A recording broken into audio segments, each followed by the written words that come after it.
Are you and your partner experiencing sexual incompatibility? Well, what is that exactly, and what are some ways that you can move through it together as a couple? So, sometimes people notice that they have desire discrepancy. One person in the relationship wants sex more than the other.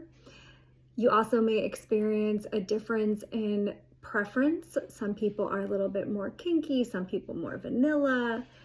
You also might notice that one of you has more experience than the other. So, coming into the relationship, already having had prior experience and having maybe a bigger repertoire to draw from.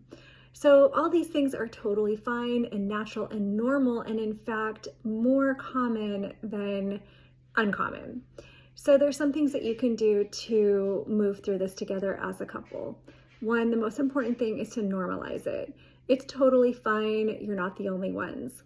The second is to look at some ways in which you do match. So it's easy to just say, oh, there's all these ways that we don't, and kind of give up and maybe feel frustrated.